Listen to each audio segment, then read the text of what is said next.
ये बजट ब्रह्मास्त्र है, क्योंकि ये चुनावी साल भी है और साल 2019-20 का बजट मोदी सरकार ने अंतरिम बजट पेश किया है, जिसमें वित्त मंत्री पीयूष गोयल ने आखिरी अंतरिम बजट पेश किया।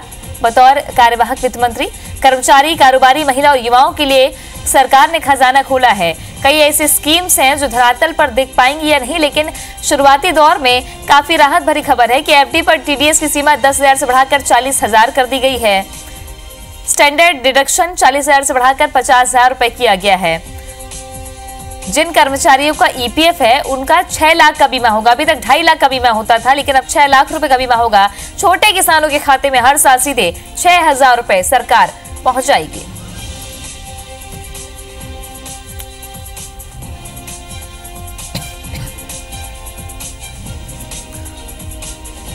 तो असंगठित क्षेत्र के मजदूरों को हर महीने 3,000 रुपए पेंशन मिलेगा। किसानों और मजदूरों के लिए बड़ी राहत है, लेकिन एक बड़ी राहत मिडिल क्लास के लिए भी है, कि मिडिल क्लास को राहत की बात हर बार कही जाती है, लेकिन दिखाई कुछ नहीं देता। लेकिन इस बार का जो बजट है वो मिडिल क्लास के लिए काफी राहत भरा है, खास तौर पर इनकम टैक्स को लेकर के।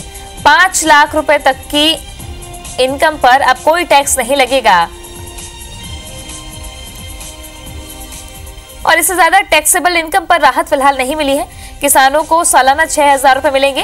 टैक्स फ्री ग्रेजुटी 30 लाख रुपए हुई है। बिलासपुर का रुख करेंगे, हमारे सहयोगी शरद हमारे साथ बने हुए हैं। शरद, ये जो बजट देखा जा रहा है, कितनी उम्मीदें थी व्यापारियों की, आम लोगों की, क्या वो उम्मीदें पूरी हो पाई? बिलासपुर के लोगों का क्या कुछ कहना है बजट को लेकर? जी बिल्कुल, बजट को लेकर बिलासपुर वासी काफ़ी उत्सुकता से इंतजार कर रहे थे। उनकी उम्मीदों पर कितना कामयाब हुए ये जानने के लिए हम पूछते हैं। बजट कैसा रहा, क्या उम्मीदें की थी, क्या हासिल हुआ?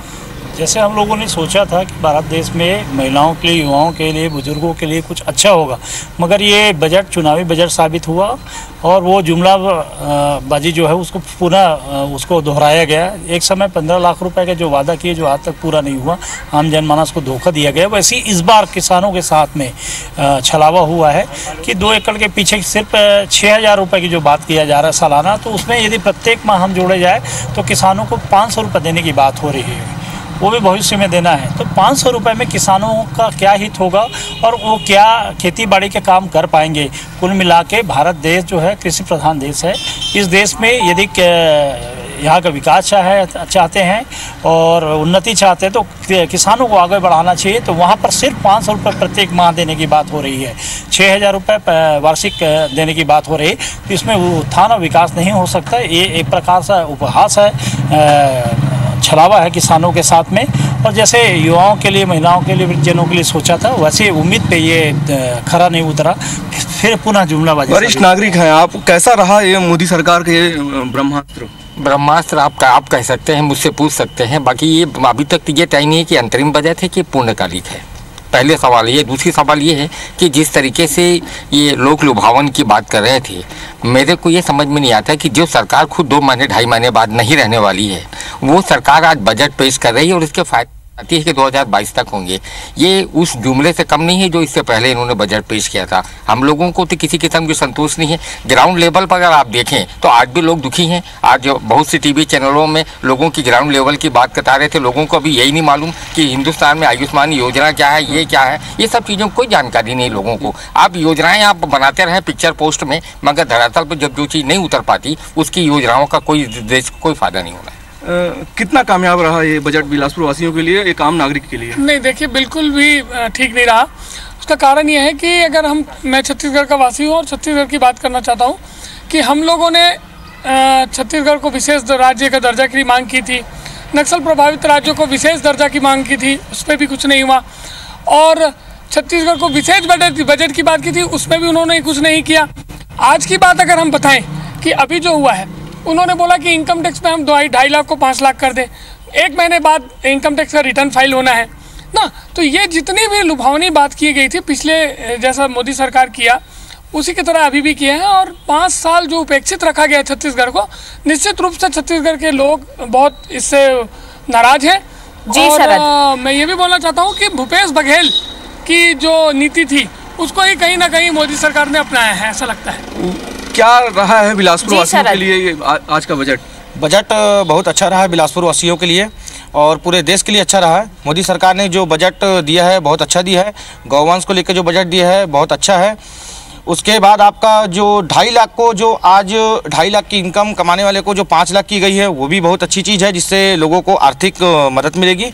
कैसा रहा है बजट आज का? मैं तो खुश हूँ इस बजट से, क्योंकि जिस तरीके से गरीब स्वर्णों के बारे में सरकार ने सोचा है, सभी मध्यम वर्ग, प्रधानमंत्री। चलिए, शरद बता रहे थे हमको कि बिलासपुर के लोगों की क्या प्रतिक्रिया है बजट को लेकर के। लोगों की भारी उम्मीदें थी, कई लोगों ने बजट को अच्छा बताया है, कई लोग कहते हैं कि धरातल पर योजना उतरेगी तो देखना होगा कि क्या कुछ लाभ मिलता है। बहरहाल स्टार जैन का रुख करेंगे। स्टार हमारे सहयोगी जुड़ गए। स्टार, व्यापारी वर्ग की बड़ी उम्मीदें थी, खास तौर पर अगर हम मिडिल क्लास की बात करें तो एक राहत इस बार मिडिल क्लास को मिली है कि 5 लाख तक के इनकम वालों को अब कोई टैक्स नहीं देना पड़ेगा। ऐसे में क्या आप देख पा रहे हैं, विशेषज्ञ क्या कहते हैं इस पूरे बजट को लेकर?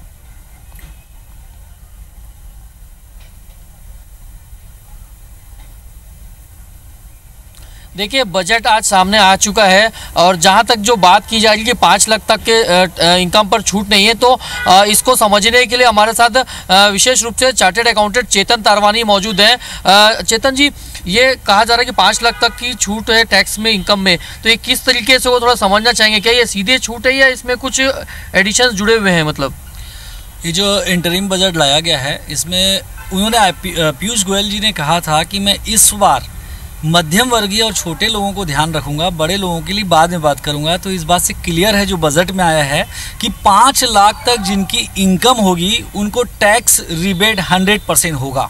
ये 5 लाख नेट इनकम है, अर्थात जो आप LIC में इन्वेस्ट करते हैं या आप इंटरेस्ट पटाते हैं हाउसिंग लोन में, उसके माइनस करने के बाद जो 5 लाख बचता है, अगर 5 लाख तक बचेगा तो आपको टैक्स 0। लेकिन यदि आपकी इनकम 5 लाख से ऊपर रहेगी, यानी 5.25 लाख या 5.5 लाख रहेगी, तो आपको कोई टैक्स छूट नहीं मिलेगी, फिर पूरे पे आपको टैक्स देना होगा।